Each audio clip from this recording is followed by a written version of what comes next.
Bueno, pues vamos a dedicar este día a contestar preguntas. Adelante. Atrás también, ¿de acuerdo? Las dos compañeras. Buenos días, presidente. Tú también y tú.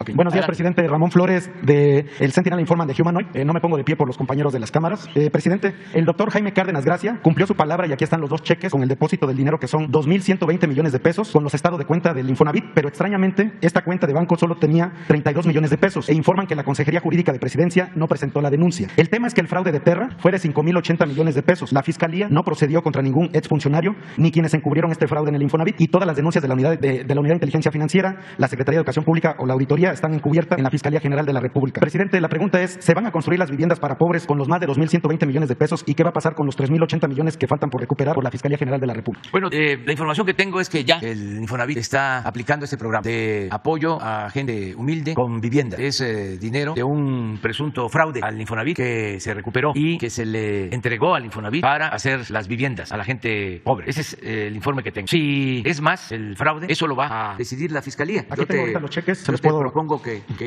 pidamos informe hoy tanto a la Consejería Jurídica del Gobierno Federal como a la Fiscalía y también al Infonavit para que nos informe. Ok, también le voy a hacer llegar las pruebas a Jesús, porque aquí traigo las copias de los cheques. La siguiente pregunta, presidente. En la última reunión que tuvieron los comisionados ahorradores de FICREA, Claudia, Laura, Pedro y Paz, en la Unidad de Inteligencia Financiera, pidieron que sigan las investigaciones de los involucrados en el fraude, ya que por el conocimiento y documentos en el concurso mercantil existen los activos suficientes para finiquitarlos, haciendo el planteamiento a la Unidad de Inteligencia Financiera con el doctor Pablo Gómez. Presidente, la Fiscalía General de la República dio a conocer que van a rematar algunos bienes incautados para devolverles el dinero a varios ahorradores. ¿Podría la Fiscalía y la Unidad de Inteligencia Financiera dar un informe de cuántos bienes son los que van a rematar y que los ahorradores tengan la certeza, porque hoy están en la incertidumbre, no saben cuántos bienes son? Sí, le pedimos a Pablo Gómez que emita un informe en beneficio de los ahorradores, para la tranquilidad de los ahorradores. Muchas gracias. Y por último, presidente, esto es un planteamiento ciudadano. Yo soy originario de Orizaba, Veracruz. Desde el fin de año estuve yo por allá y parece ser que hay un estigma entre Orizaba, Río Blanco, Nogales, Ciudad Mendoza, Maltrata, porque parece ser que después de haber participado para lo de la revolución del 7 de julio, pues dejaron esa zona abandonada y varios habitantes de ahí me hicieron llegar una solicitud hacia ustedes si podrían hacer algún desarrollo ahí para que esa zona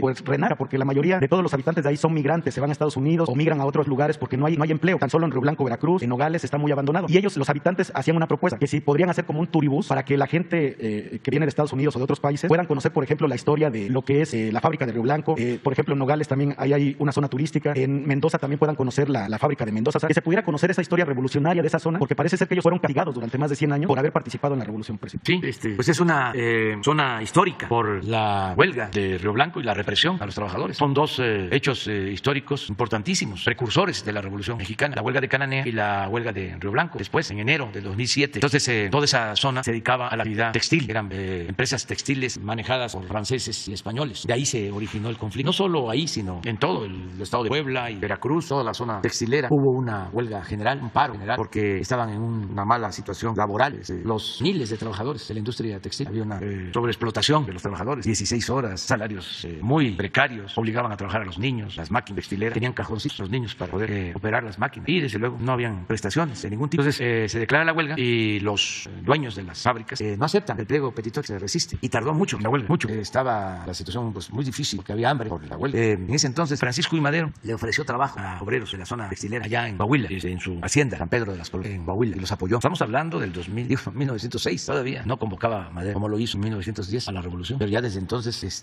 Madero demostraba su solidaridad a pesar de ser hacendado, de ayudar a los trabajadores. Entonces después vino la represión y hubieron muchos muertos y a los dirigentes que no asesinaron los enviaron, lo hablábamos hace poco, allá a la Siberia tropical, que era en ese entonces Quintana Roo, los mandaron presos a Quintana Roo. Entonces sí quedó esa zona estigmatizada desde entonces y luego no aceptaban los trabajadores, los empresarios textileros a los sindicatos y se le estigmatizó como una zona conflictiva porque los trabajadores pues se organizaban porque era su derecho en sindicatos y pues fue perdiendo su importancia productiva y en efecto ahora hay abandono y hay mucha migración. Nosotros estamos ahí ayudando con programas de bienestar, pero hace falta más. Qué bien que lo planteas para tenerlo presente. Todo lo que podamos nosotros ayudar lo vamos a hacer. Sí.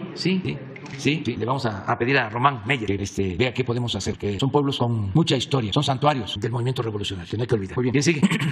que tome la palabra al que le toque. Ahí está. Hola, muy buenos días, señor presidente. Pepe Ramírez, del Charro en Vivo, un canal en medios digitales. Presidente, el día de ayer la bancada del PRI presentó en la Cámara de Diputados una propia propuesta de la reforma eléctrica. En este caso se puede interpretar como en esta reforma se plantearon varios cambios que se pueden interpretar como las exigencias por parte del PRI para que se apruebe la reforma que usted mandó. En esta propuesta que se presenta por parte parte del PRI, hay varias coincidencias con la que usted está impulsando. En este caso, se considera que la reforma eléctrica, pues la Comisión Federal de Electricidad tiene que permanecer como una empresa productiva. La nación mantiene el control del sistema eléctrico que podría adquirir electricidad del sector privado, y la transición de la energía pues debe también ser realizado por parte de la nación. También se plantea, presidente, que se nacionalice el litio y que en este caso pues no se genere ninguna concesión. Sin embargo, presidente, posteriormente a esta presentación de esta reforma, el PRI pues decide echar abajo la presentación de la misma, y después salen una conferencia conjunta con los representantes del PRI, el PAN y el PRD, y en este caso pues ya plantean que no se va a hacer una aprobación de la reforma. En este caso, presidente, principalmente pues ya podemos ver cómo se van a estar manejando las cosas en la Cámara de Diputados, y en este caso que es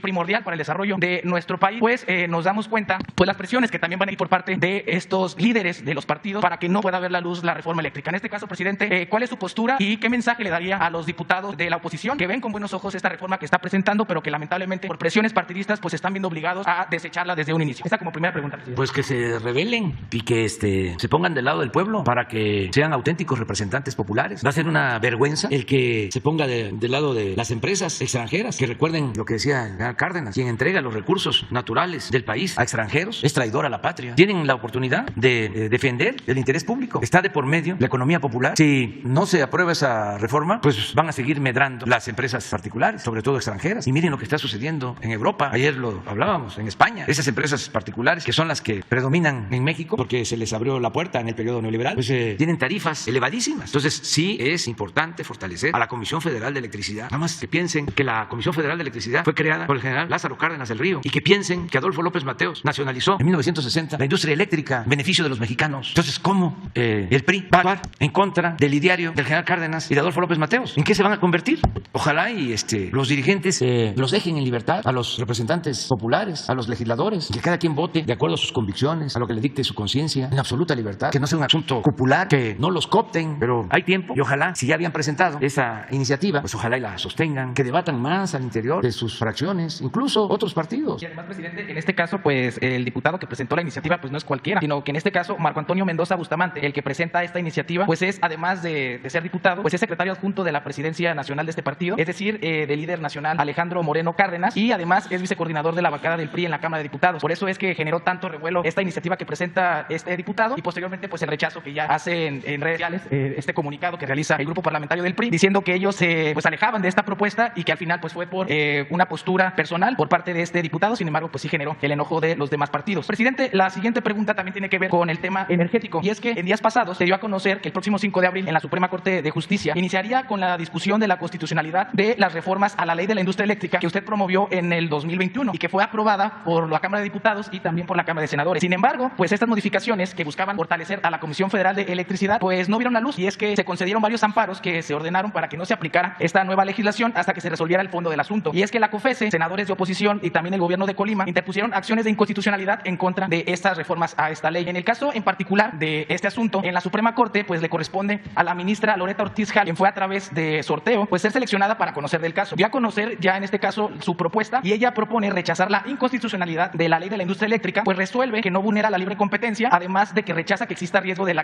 que la CFE se convierta en un monopolio, ya que el mismo artículo 28 de la Constitución pues establece que no constituirán monopolios las funciones que el Estado ejerza de manera exclusiva en áreas estratégicas, entre ellas la planeación y el control del sistema eléctrico nacional, así como el servicio público de transmisión y distribución de energía eléctrica. Pues parece, presidente, que este proyecto pues ya no le gustó tampoco a los diputados del PRI, PAN, PRD, bueno, a toda esta bancada que han hecho una campaña en contra de la reforma, y pues ya están buscando que se excuse, que se deje de lado la participación de la ministra en este caso, ya que argumentan que hay un conflicto de interés porque la ministra fue diputada federal del 2012 al 2015 por parte del PT y votó en contra de la reforma eléctrica que se avaló por el gobierno de Enrique Peña Nieto. Estos que están esta situación que están impulsando pues no tiene ninguna base. Yo no sé quién esté asesorando a los diputados y senadores de estas bancadas, pero además nos demuestra su gran incongruencia, y es que mientras ellos están impulsando la recusación de la ministra, se quedan callados con el verdadero conflicto de interés que se vive en la Cámara de Diputados. Y como ejemplo tenemos a Margarita Zavala, quien es esposa de Felipe Calderón, y también a Mariana Gómez del Campo, quien es sobrina del expresidente, y tienen un claro conflicto de interés, ya que Felipe Calderón pues fue empleado de Iberdrola. Otro caso también que debemos nosotros de tener en mente es el del senador Miguel Ángel Osorio Chong, quien fue secretario de Gobernación en el sexenio de Enrique Peña Nieto. Ellos, presidente, pues no deberían de participar en esta discusión que ya se va a llevar a cabo en unos cuantos días en la Cámara de Diputados, y si se aprueban la de senadores, pues porque obviamente pues hay intereses que pues no están alineados con el de la nación. Y en este caso le preguntaría, presidente, pues qué opina al respecto de este conflicto de interés, y si se buscaría alguna acción para que los aludidos pues no participen en esta discusión tan importante para los mexicanos. Me he quedado anonadado. ¿De qué medio eres tú? ¿Cómo? El Charro en Vivo, de redes sociales. Sí, y eres periodista. Abogado de la Universidad de Guadalajara. ¿Mande? Soy abogado de la Universidad de Guadalajara y pues también soy conductor del canal El Charro en Vivo. ¿Y qué edad tienes? Tengo 27. Pues felicidades. Muchas Coincido gracias, contigo. Ya no voy a contestar más.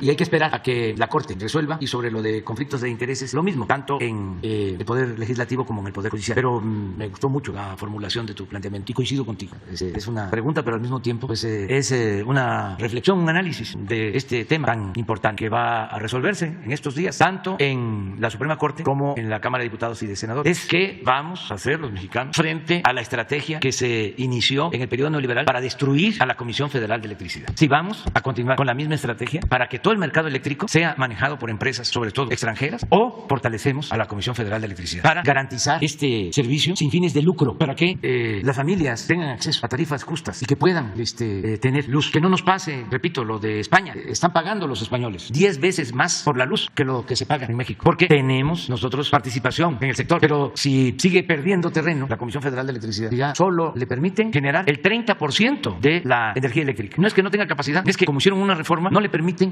despachar la energía de sus plantas, no les permiten que esa energía de sus plantas pueda subir a la red de transmisión, a la red nacional. Suben primero la de las empresas, la energía de las empresas particulares. Llegaron al extremo de declarar y dejar hasta lo último a la energía que produce la Comisión Federal en las hidroeléctricas, con el engaño, la mentira de que la energía que se produce en las hidroeléctricas es sucia, que no es energía limpia, cuando todos sabemos que es energía limpia y barata. Arriba de la energía hidroeléctrica están las plantas termoeléctricas. Tienen prioridad. Y como se vio ayer, aquí se paga a ese precio y se tiene que entregar un subsidio, no a la gente. Nosotros estamos apoyando a la gente con subsidio, pero además, por esa legislación vigente, hay que subsidiar a grandes consumidores con una serie de mecanismos tramposos que crearon, como llamado autoabasto, para que no paguen la luz las grandes corporaciones. Entonces, eso es lo que se va a resolver. Ayer estuvimos con el señor Kerry, el embajador de Estados Unidos en México, con empresarios, y se les explicó el porqué de esta iniciativa, y al parecer pues se sintieron atendidos y satisfechos, porque no es cierto que la iniciativa tenga que ver con promover las energías sucias, no es cierto que no nos importe producir energía solar, eólica, energía con agua en las hidroeléctricas. Estamos haciendo un gran esfuerzo porque ya no vamos a crear ninguna planta porque produzca energía con carbón. Tenemos 3 plantas carboníferas, 2 en Coahuila, 1 en Guerrero, y están trabajando al 50% de su capacidad, y eso las tenemos trabajando porque mucha gente de Coahuila vive de la extracción del carbón y se les está ayudando. Pero en comparación con lo que se produce de energía con carbón en China o en Estados Unidos, es nada. A ver si te dan el documento que se dio a conocer ayer, porque quiero que observen cuánto significa la producción de energía con carbón en México con relación a lo que utilizan de carbón en China para generar energía eléctrica y en Estados Unidos. Nosotros estamos haciendo el compromiso de no crear plan de carbón. Otra de las cosas que es importantísima, estamos invirtiendo como nunca para no producir combustóleo. Estamos invirtiendo en 2 plantas coquizadoras y es probable que se invierta en una más para no producir combustóleo. ¿Esto qué significa? No producir contaminantes, dióxido de carbono a la atmósfera. Y estamos también echando a andar un proyecto de modernización de las hidroeléctricas. Tenemos ya en marcha un parque solar que va a ser el más grande de América Latina en producción de energía en Puerto Peñasco, Sonora. Entonces todo esto se expuso ayer, porque utilizaron, no los que vinieron ayer, sino los que mandaban antes, utilizaron lo de las energías limpias para hacer negocios sucios, engañando. Entonces eso es lo que estamos viendo. A ver si no tiene Laura el documento. Sí, los puntos, nada más. No, porque a ver si. A ver, bájale. No. Sí, lo vamos a dar a conocer, porque no hay nada que ocultar. Todo esto es lo que estamos haciendo. Se aplica el programa de reforestación más importante del mundo, $1.500 millones estamos invirtiendo. No hay ningún país que tenga un programa de reforestación con $1.500 millones. Pemex extrae petróleo de manera racional, sin rebasar los 2 millones de barriles diarios, a pesar de contar con reservas adicionales que permitirían aumentar nuestra producción. No se ha autorizado el fracking. Se están modernizando 6 refinerías. Se adquirió la refinería de Deer Park, en Texas. Está por inaugurarse la nueva refinería de Dos Bocas y se construirán 2 coquizadoras, una en Tula, ya en proceso, y otra en Salina Cruz, todo lo cual va a significar la reducción sustancial de las emisiones de dióxido de carbono a la atmósfera y de manera muy relevante eliminará prácticamente la producción de combustible en nuestro país. México solo cuenta con 3 plantas carboeléctricas, 2 en el estado de Coahuila y 1 en Guerrero, que funcionan actualmente al 50% de su capacidad. Lo anterior significa que producimos el 0.35% de lo que se produce de energía con carbón en China y solo el 2.1% de lo que se produce de energía con carbón en Estados Unidos. No se planea construir ninguna nueva planta de generación a base de carbón. Estamos en condiciones de apoyar a la transición energética de la industria automotriz norteamericana en México, aportándole la energía limpia que requiere. Destaca como parte de este esfuerzo la fabricación nacional de vehículos eléctricos, con lo que se reducirá el mayor contaminante, que es el transporte. Pero bueno, aquí se trataron otros asuntos, pero eso contestando tu pregunta. Pues a informar están en los primeros puntos. A ver, ¿por qué no pones el punto número 1? Esto es lo que se les dio a conocer. Se respetarán los permisos de importación que se entregaron a 5 petroleras para introducir combustible. Esto fue en el sexenio anterior, bajo condiciones de precios justos y legalidad. Es decir, no vender huachicol ni hacer contrabando. Estas son las empresas: Exxon, Valero, Shell, Tesoro, Roche. Las mismas condiciones se aplicarán a todas las terminales de combustible que cuenten con los permisos para su operación. Inicialmente se retirarán denuncias y se levantarán las clausuras existentes como gesto de buena voluntad. No obstante, si hay actos de reincidencia vinculados al huachicol, porque por eso se han clausurado las terminales, y por el contrabando, el mal uso de permisos, se aplicarán sanciones penales, incluida la revocación del permiso. En los casos en que se hayan construido terminales sin permisos de las autoridades mexicanas, pues imagínense hasta dónde estaban, hasta dónde llegaban a construir terminales sin permiso. Cuando hablo de que México ya no es tierra de conquista, a esto me refiero. Solo podrán ofrecerse como opción el que Pemex, previo avalúo y en caso de necesidad, adquiera dichas instalaciones. Si ya están terminadas, pero no tienen permiso, porque no se les otorgó ningún permiso, y aún así las construyeron. A ver, el punto 2. Aclaramos que las nuevas solicitudes o los permisos en trámite no se otorgarán. Así, claro, porque queremos lograr la autosuficiencia energética y fortalecer a Pemex y a la Comisión Federal de Electricidad. También, claro. Es decir, tendrán prioridad las empresas públicas por el bien del pueblo y de la nación. A ver, el 3. Pedimos a las empresas petroleras de Estados Unidos que tienen contratos para extraer petróleo y gas de México que inviertan, pues con la reforma energética del sexenio anterior se otorgaron 112 concesiones para exploración y extracción de petróleo, y solo están invirtiendo 2 empresas y ninguna de Estados Unidos. Es decir, ahí se pone el nombre de las empresas que tienen concesión. Sin embargo, se añade que aún así no se han revocado contratos y se han otorgado las prórrogas solicitadas. 4. Que el yacimiento Sama, que es un yacimiento importante, compartido por Pemex y Talos, inicie sus operaciones. Talos es una empresa estadounidense y es un yacimiento conjunto. A Talos y a 2 empresas más en el sexenio anterior les otorgaron la concesión para explotar un yacimiento que también tiene Pemex, un yacimiento compartido. Se le pide a Talos que inicie sus operaciones de exploración y perforación de acuerdo con la definición que ya se tiene por parte de las autoridades mexicanas. Ya se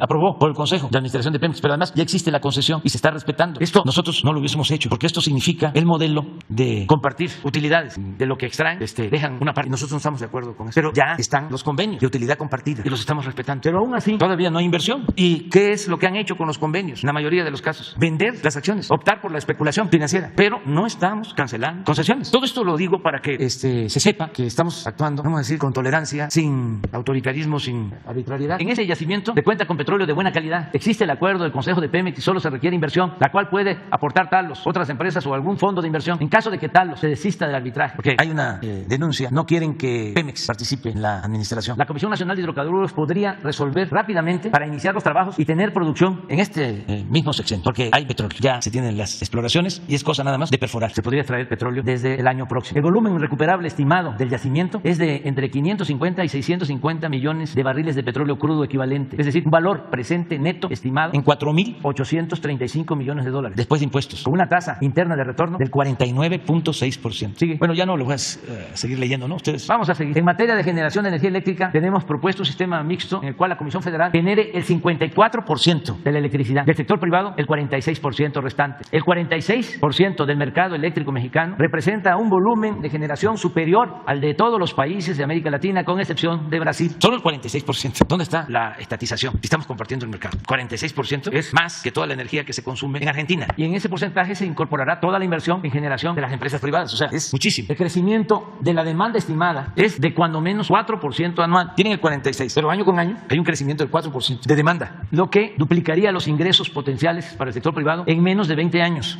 No se consideraría en este 46% a la generación de electricidad que se haya logrado con vehículos ilegales o no debidamente autorizados, de acuerdo con la sentencia del Pleno de la Suprema Corte de Justicia de la Nación del 25 de abril del 2002, así como de diversas observaciones de la Auditoría Superior de la Federación. No se trata de una iniciativa estatista ni expropiatoria. ¿Por qué hablamos de esto de la resolución de la Corte? Porque están cancelados los llamados contratos de autoabasto, están declarados ilegales y no podemos pues violar nuestras leyes. Dice, no se trata de una iniciativa estatista ni expropiatoria. Lo que se busca es rescatar a Pemex y a la Comisión Federal por seguridad nacional y para mantener precios justos para los consumidores. Queremos evitar situaciones como la crisis que vivió Texas en 2021 debido a una tormenta invernal, o la que vive ahora España con un gran impacto para su población. 6. Las empresas como Sempra y otras que tienen acuerdos con la Comisión Federal y contratos de transporte de gasoductos podrían invertir en Topolobampo, en Salina Cruz, en Coatzacoalcos, donde se tienen terrenos y puertos para construir 3 plantas de licuefacción y exportar gas a países de Asia, América y Europa. Las empresas interesadas deberán llevar llegar a un acuerdo con la Comisión Federal a más tardar en un mes. ¿Por qué? Es esto, porque Sempra ya tiene contrato de transporte de gas y otras empresas. Entonces, incluso ya tienen un permiso para instalar una planta de licuefacción y ya están trabajando en Ensenada, Baja California. Entonces, estas empresas, como ya tienen el acuerdo con la Comisión Federal, podrían ampliar esos contratos, que implicaría destinar gas que tiene la Comisión Federal en demasía, porque en el sexenio anterior, ya lo hemos dicho, se engañó de que iban a construir 16 termoeléctricas y que para eso necesitaban comprar gas. No construyeron las termoeléctricas, pero sí compraron el gas. Y ahora tenemos en la Comisión Federal gas excedente que se está revendiendo, se está perdiendo dinero del erario, dinero del pueblo. Entonces, el planteamiento es, si ese gas se procesa en estas plantas de licuefacción, que lo que hacen es congelar el gas para transportarlo, llevarlo a Europa o a cualquier parte y regasificarlo, volverlo a meter a los ductos. Hay condiciones en Topolobampo para poner una planta, en Salina Cruz, todo esto para Asia, y en Coatzacoalcos para América y Europa. Ahora que es el conflicto en Europa por el desabasto de gas o el aumento en el precio del gas, ¿cómo se ayuda a Europa? ¿Cómo se lleva gas a Europa si no se tienen las plantas de licuefacción? En Estados Unidos solo hay 6 y estas están en el Atlántico, en el Golfo, en el Pacífico no hay ni una sola. Entonces, no hay infraestructura suficiente. Por eso, pues el papel relevante de Rusia, y por eso insistimos en la autosuficiencia. ¿Qué decían los tecnócratas? ¿Qué decía Aspe en los tiempos de Salinas cuando se abandonó el campo? Decía, ¿para qué fomentar el sector agropecuario? Si en un mundo globalizado podemos comprar lo que necesitemos en cualquier país. Esa era la lógica, así de simplista, a partir de una concepción economicista. No es así. Y más cuando se trata de petróleo, de energéticos y de alimentos. ¿Qué tenemos que procurar? Todos los países. Lo está haciendo ahora Estados Unidos. Ayer lo planteó el presidente Biden. Autosuficiencia. Ayer dio a conocer que van a sacar de sus reservas 1 millón de barriles diarios de petróleo para bajar el precio de las gasolinas en Estados Unidos. Entonces, por eso es importante el que se pueda procesar este gas. Y decía yo, ¿por qué un mes? Porque son plantas que lleva a construirlas hasta 3 años, 4. Y ya necesitamos iniciar. Ya no las vamos a ver nosotros terminar, pero sí queremos que se inicien, porque son necesarias. Y son inversiones de 3,000, 4,000 millones de dólares cada planta. Entonces, sí, Sempra y estas otras empresas no responden en un mes, licitamos, porque sí van a haber empresas interesadas. Adelante. Pueden suscribirse acuerdos conjuntos para la producción de energía con la modernización de turbinas, equipamiento de presas existentes e instalación en las mismas presas, en los vasos, de celdas flotantes, fotovoltaicas flotantes, en los embalses de las presas. Se utiliza toda la infraestructura que se tiene y se ponen paneles en la presa. Y ahí están los generadores. Entonces tiene un doble propósito: el generar energía con el agua y con el sol. Estas inversiones estarían garantizadas con la compra de la energía que produzcan estas empresas. Quienes inviertan, compraría toda la energía la Comisión Federal de Electricidad. Todo esto se los planteamos ayer. Los invitamos además a que se inviertan en parques también de energía solar, como es el caso del parque más grande de América Latina, ubicado en Puerto Peñasco, Sonora. Ahí va a estar un parque, ya tenemos el terreno, ya está el proyecto. La política actual del gobierno no apuesta a la contaminación, sino al contrario, tiene en los hechos, como en pocos países del mundo, el propósito de contribuir a enfrentar de manera auténtica el grave problema del cambio climático. Se les informa que el presente gobierno adquiere un compromiso de Estado de impulsar la transición energética a través de una política de desarrollo científico y tecnológico. La política del actual gobierno no apuesta a la contaminación, sino por el contrario, tiene en los hechos, como en pocos países del mundo, el propósito de contribuir a enfrentar de manera auténtica el grave problema del cambio climático. Y ya se mencionan las acciones que estamos llevando a cabo. Este es el documento. Pues no hubo realmente protestas, fueron muy respetuosos. Estaba el gerente de Sempra y otros empresarios muy importantes del sector energético, y se acordó de que van a tener más comunicación con los secretarios. Me acompañó el secretario de Hacienda, el secretario de Gobernación, el subsecretario de Relaciones Exteriores, porque no está Marcelo, ¿verdad? Roberto Velázquez. Me acompañó Rocío Nale, secretaria de Energía, Manuel Bartlett, director de la Comisión Federal de Electricidad, y Octavio Romero López, director de Pemex. Entonces se expuso esto, todos ellos tomaron la palabra. Fue una reunión larga, la iniciamos a las 2 y terminamos a las 7, y el señor Kerry, pues muy respetuoso, entendiendo pues, de que ha habido un cambio en México y que ya no se puede mantener la misma política. No, sí se habló del tratado, porque se dice que nosotros no estamos cumpliendo con el tratado por este tema. Sí, les aclaramos 2 cosas, 3. Una, que cuando se negoció el tratado tuvimos una diferencia cuando el gobierno del presidente Trump, porque ya habían acordado con el equipo del presidente Peña un capítulo sobre petróleo que comprometía la soberanía de nuestro país, y como nosotros estábamos en ese entonces invitados como observadores, ya era yo presidente electo, sostuvimos que no aceptábamos ese capítulo y se rompieron las negociaciones, se pararon las mesas, porque ese capítulo pues era comprometer el petróleo, como 20 o 30 hojas, y pues hubo tensión y lo mismo, ¿no? Si se da a conocer, va a haber devaluación, viene una crisis, pero sostuvimos que no podíamos nosotros. Al final tuvieron que decirle al presidente Trump, porque nadie quería informarle que estaban rotas las negociaciones, y al final también, esto es importante, cuando le informaron al presidente Trump, dijo: ¿y qué plantea México? ¿Qué plantea AMLO? Pues ya le entregaron lo que planteamos, 2 párrafos nada más, y el párrafo es, los 2 párrafos es que México es un país soberano y que el petróleo es de la nación y que no se compromete ante ninguna negociación, y el presidente Trump aceptó, y así quedó. Entonces esto ayer lo recordé. Entonces, sin embargo, se dice: pero ese es el petróleo, no la industria eléctrica. Sí, pero en el tratado, en lo que tiene que ver con la industria eléctrica, no hay nada que signifique que nosotros estamos incumpliendo, nada. Y lo tercero es que recordé que en el tratado nos comprometemos los gobiernos, los 3 gobiernos, Canadá, Estados Unidos y México, a no permitir la corrupción, y nosotros no podemos suscribir nada que signifique corrupción. Por ejemplo, los contratos de autoabasto, si la Suprema Corte los ha declarado ilegal, ¿cómo los vamos nosotros a aceptar. Eso es corrupción. Y eso también está en el tratado. Y hay cosas que pues tienen que ver con los principios. Y hay un principio básico, que es el de la defensa de nuestra soberanía. Si perdemos nuestros derechos soberanos, pues ¿qué vamos a hacer? Parece que como la canción de Silvio, qué cosa fuera, ¿no? La masa sin cantera. ¿Es de Silvio? Sí, preciosa. Bueno, ¿quién sigue? Allá atrás, las dos compañeras.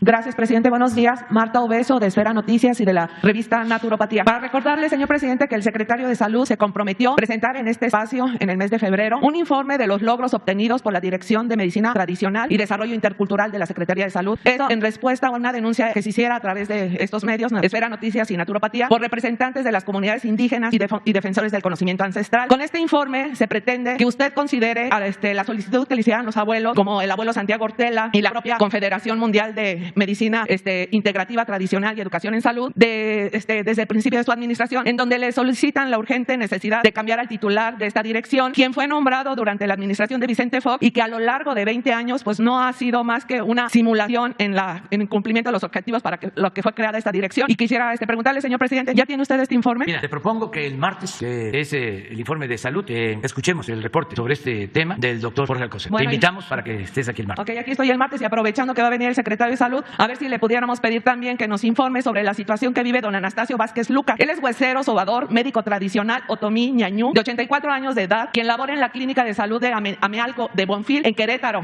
bajo el esquema del INSABI, en el área de medicina alternativa como huesero desde hace más de 8 años, sin recibir ninguna prestación laboral, cobrando un sueldo de 3,000 pesos al mes. Y ahora, a su edad de 84 años, que él quiere jubilarse, le dice la autoridad que no puede hacerlo porque nunca cotizó a su pensión. Y como él, hay muchos médicos tradicionales que están trabajando en estas condiciones. Señor presidente, ¿qué opina? Pues vamos a que también nos informe el doctor Jorge Alcocer y reconocer pues lo que hacen los médicos tradicionales, en este caso hueseros, en todos los pueblos, lo que ayudan, donde no hay médicos y en donde hay médicos, pero ellos tienen remedios y tratamientos para muchas enfermedades. Entonces, a ver qué nos dice el doctor Alcocer. Bueno, y finalmente quiero destacar que hay una investigación hecha por Susana Guzmán. Ella es ahorita está haciendo su residencia en la Universidad de Sorbona en París, y desde antes de que empezara su administración, precisamente ella señala que a través de esta Dirección de Medicina Tradicional de la Secretaría de Salud solo se han realizado políticas públicas instrumentales que han sido efectuadas desde instancias con objetivos ajenos y colaterales a la atención de este sector de la medicina tradicional en México. A mí me gustaría a través de Jesús Ramírez hacerle llegar este estudio que está muy detallado para que vea por qué todos los pueblos originarios de México han señalado a esta área de la Secretaría de Salud como un área de simulación. Gracias. Lo vamos a tomar en cuenta, lo que plantea la compañera.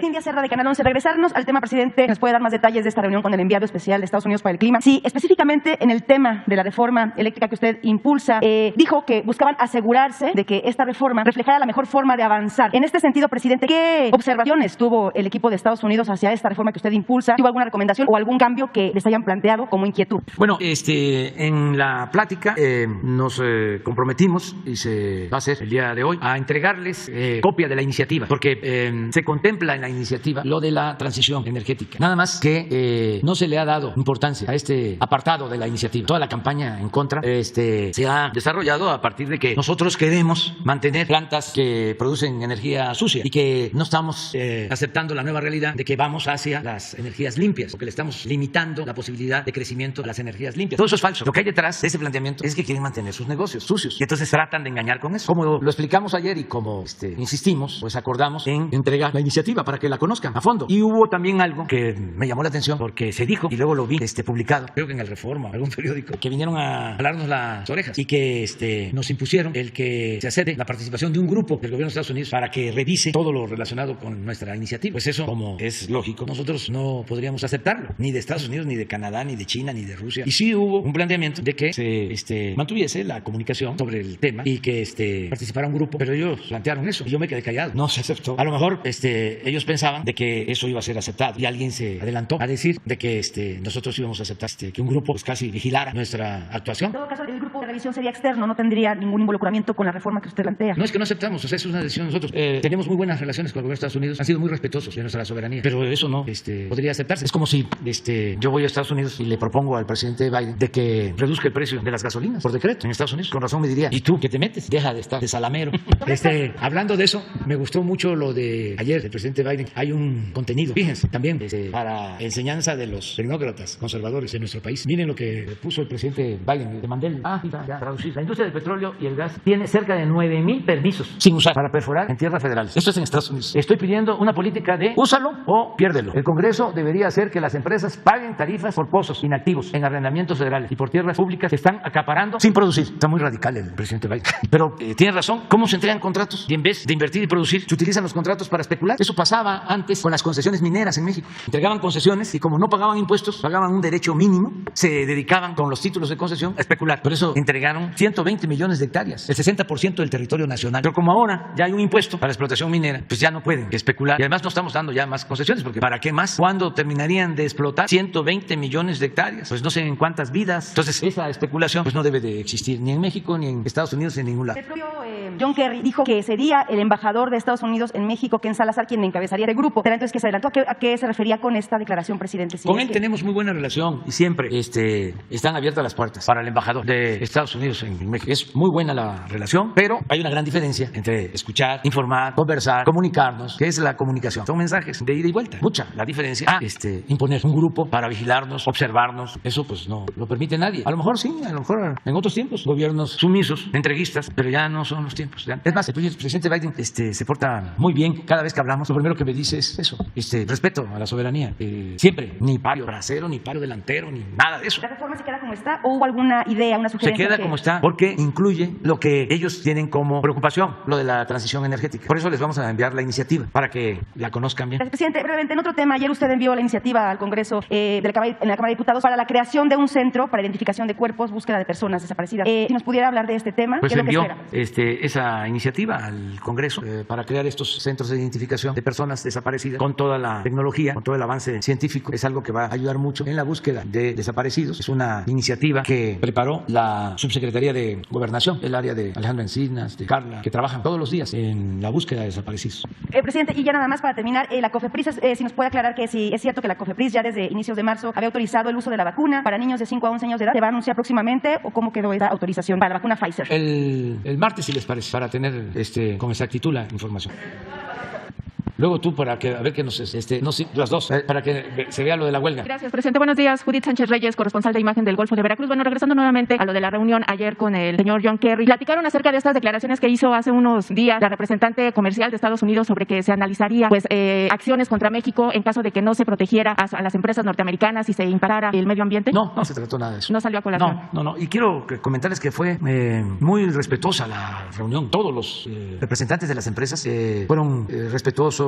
No hubo quejas airadas de maltrato. En ningún caso. El representante de Sempra, que es una empresa fuerte, es de las empresas del sector energético más importante de Estados Unidos, vino a agradecernos porque lo hemos atendido. Hasta lo comenté cuando fui la primera vez a la Casa Blanca. Estaba el presidente Trump. Al término de todos los encuentros que tuvimos, hubo una cena. Participaron empresarios estadounidenses y empresarios mexicanos. Y ahí estaba el señor que vino ayer en esa cena. Eso se paró porque hubo preguntas, hubo un diálogo y planteó de que no se le otorgaba el permiso para una planta de licuefacción precisamente en Ensenada. Entonces dijimos que lo íbamos a ver y se hizo una consulta en Ensenada, lo que no se hizo en otros casos. Se le preguntó a la gente si estaba de acuerdo, porque no íbamos nosotros a dar un permiso sin tomar en cuenta la opinión de la gente de Ensenada. Se hizo una consulta, se votó y la gente aceptó que se instalara la planta y se les dio el permiso y ya están empezando a invertir. ¿Cuál es el comentario que Entonces, más le llama la atención? Eso, ayer pues, se suponía de que él venía a reclamarnos y yo planteé en una reunión previa que tuvimos con el señor Kerry de que pues no había nada pendiente con Sempra, que al contrario se le estaba planteando lo de la planta de licuefacción de Topolobampo, pero que dependía de ellos. Entonces,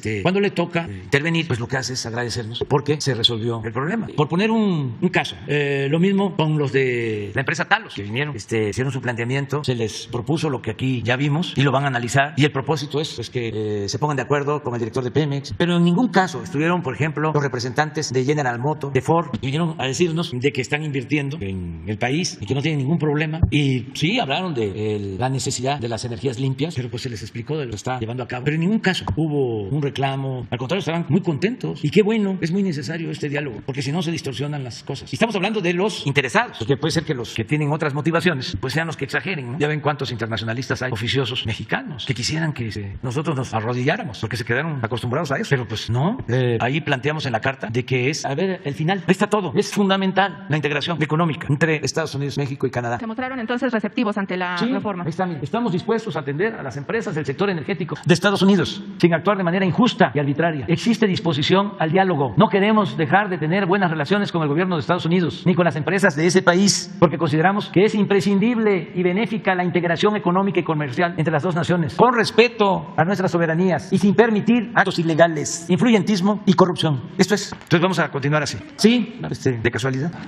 Bien, presidente. El viernes pasado, 3 jueces del Tribunal de Enjuiciamiento de la región de la Cuenca del Papaloapan, Oaxaca, otorgaron el fallo absolutorio con el que quedó en libertad el único policía imputado por el asesinato de Alexander Martínez Gómez, un joven futbolista de 16 años, en junio de 2020, tras salir a la tienda por un refresco en compañía de sus amigos. El tribunal argumenta que no quedaron acreditados los elementos que presentó la Fiscalía de Tuxtepec y por eso lo dejaba en libertad. Virginia Gómez, que es la mamá de este joven, denunció desde los hechos, corrupción y encubrimiento e irregularidades en el caso por parte de la Fiscalía de Tuxtepec. Pues este policía obviamente cambió varias veces la versión de los hechos. Quiero comentarle también que esta resolución se da a pesar de que hubo pruebas contundentes de la participación de este policía municipal, al igual que otros 4 efectivos. Incluso la Defensoría de Derechos Humanos de Oaxaca concluyó que el asesinato de Alexander había sido una ejecución sumaria y extrajudicial. Este caso se lo dimos a conocer el año pasado y de ahí se derivó el acercamiento de la Secretaría de Seguridad y del fiscal del Estado con la familia. Pero bueno, por supuesto, la resolución no es lo que esperaban los padres, sobre todo porque hay pruebas, presidente. Preguntar en este sentido si el secretario Adán Augusto López, titular de la Secretaría de Gobernación, puede intervenir en el caso, puede recibir a los familiares, a los padres de familia de este joven e incluso ver la manera de que puedan hacer sinergia con el fiscal de Oaxaca y con la embajada de Estados Unidos, porque Alexander tenía nacionalidad estadounidense. De hecho, ayer los llamaron a los padres para que puedan platicar y ver de qué forma se puede dar un vuelco a este caso, a esta resolución. Los padres de familia temen represalias, porque finalmente desde que sucedió este asesinato han sido amedrentados. Y en este sentido, presidente, preguntarle también si dentro de lo que son las instituciones de seguridad y aquellas que están para procurar justicia, se puede tomar en cuenta que los casos en donde están involucrados policías municipales o policías estatales sean atraídos por la Fiscalía General de la República para evitar la contaminación en las pruebas, que se eviten este tipo de irregularidades y realmente hay una procuración de justicia. Sí, bueno, sobre lo último que planteas,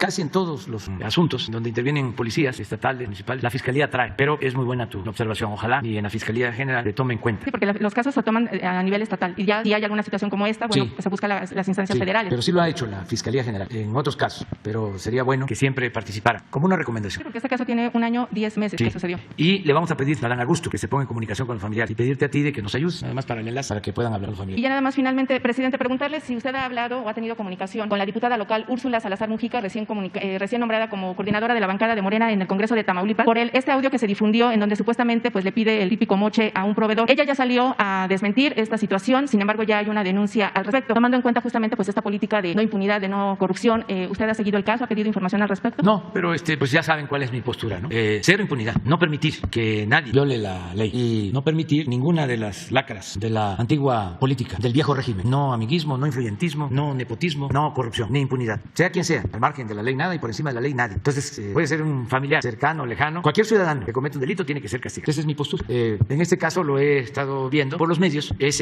en efecto una sobrina, porque es hija de una prima hermana. O sea, la abuela de esta diputada, se llama Úrsula, así se llamaba mi abuela, Úrsula. La abuela de esta diputada y mi madre eran hermanas. O sea, la mamá de ella es mi prima, prima hermana. Pero pues si la veo en la calle no la identifico. No tengo relación, en nada. Seguramente tengo fotos con ella, eso sí, por mis giras a Tamaulipas, pero no hay una relación. Y además, pues ni se le puede juzgar sumariamente, no puede haber juicio sumario, o sea, se tiene que probar primero. Y segundo, no debe de haber impunidad para nadie. Es un poco lo de José Ramón, lo de Loret y de todos estos mafiosos queriendo engañar, confundir, porque José Ramón, que tiene 40 años, se casa, se une, su esposa trabajaba en Houston, se van allá a vivir, rentan una casa y hacen el gran reportaje, porque la casa es como las que usan los fifís, que tienen una alberca, pues una casa rentada. Pero ¿qué le añaden? De que el dueño de la casa trabajaba en una empresa petrolera a la cual nosotros le dimos contratos en exceso. Luego entonces hay conflicto de intereses. Pues ni conozco la empresa petrolera, ni nunca doy instrucciones para que se le dé preferencia a alguien. No soy corrupto. Entonces Loret piensa que yo soy como él, o Claudio X González, o toda esta gente deshonesta, inmoral, y quieren enlodarnos. Pero van saliendo las cosas, ¿no? Para ser opositor se necesita tener autoridad moral. Un corrupto está muy difícil que pueda enfrentarse a un gobierno. Lo hacen polvo. Yo he aguantado, he resistido porque tengo un escudo, que es mi honestidad, que es lo que estimo más importante en mi vida. Y por eso he salido muchas veces, como ser poeta, de la calumnia ileso. Y vaya, que se han lanzado fuerte. Y no han podido. Además tengo mi tribunal, que es mi conciencia, que es el que más me importa. Casi me confieso todos los días con mi tribunal. Cuando se tiene la conciencia tranquila, se puede ser muy feliz y enfrentar cualquier adversidad. Entonces, como un corrupto, porque eso es ya el colmo del cinismo, se quiere situar como juez. Ahora estoy esperando que responda dónde están los 13 departamentos que tiene y dónde está ubicado su departamento en Estados Unidos y quién pompó. Y no voy a dejar pasar nada de esto. Y no es por rencor, es que es una muy buena oportunidad para aclarar paradas, para hacer públicos. Son temas importantísimos. Hay quienes dicen, no hombre, ya, no. Esto es lo que nos va a permitir ir purificando la vida pública. Porque antes estos corruptos no perdían ni siquiera su respetabilidad. Y mucha gente pensaban que eran personas honestas, consecuentes, periodistas, objetivos, profesionales, independientes. No, son personas que se dedican a proteger intereses y ese es su modus operandi y ganan mucho dinero por eso. ¿Qué tiene que ver con los periodistas? Que tienen convicción, que tienen principios, que tienen ideales. ¿Qué tiene que ver con Zarco, con Daniel Cabrera, con los hermanos Flores Magón, incluso con don Julio Scherer, con Miguel Ángel Granados Chapa y con muchos más? Nada, absolutamente. Y hay que seguir ventilando cualquier asunto de corrupción, trátese de quien se trate. Nada más pensemos que nada ha dañado más a México que la deshonestidad. Nada ha dañado más a México que la corrupción política. No olvidemos eso. Es el principal problema. La causa principal de la pobreza, de la desigualdad, de la violencia, la corrupción política. Por eso la decadencia de México. Entonces tenemos que desterrar la corrupción del país. Cero tolerancia. No dejar pasar nada. Estigmatizar a los corruptos. Porque de ahí va a venir la renovación de la vida pública. Nada de que le ha ido muy bien, es muy hábil, se coló, es vivo. ¿Cómo ha progresado? Ya no vive en la colonia en donde nació. Ya vive en Las Lomas. Ya vive en el Pedregal. Ya tiene departamento en Miami, en París, en Madrid. Ya no viaja en avión de línea. Tiene su avión o renta avión privado y helicóptero privado. No, que eso se destierre, desaparezca. Además, todo eso hecho al amparo del poder público, a costillas del erario, robándose dinero del pueblo, dinero de todos. Entonces ese es un buen tema. Antes decía yo, pues hasta se usaba de ejemplo. En algunos casos se le decía a los hijos, estudia para que cuando seas grande seas como don fulano, un reverendo ladrón. Era lo más normal. Y en política, acuérdense de lo que decía la Santos Taz, Gonzalo N. Santos. La moral, decía, es un árbol que da moras y que vale para, eso ya no lo puedo decir, o sirve para. Y acuérdense el dicho de que el que no tranza no avanza. Y acuérdense lo que decía otro político pobre,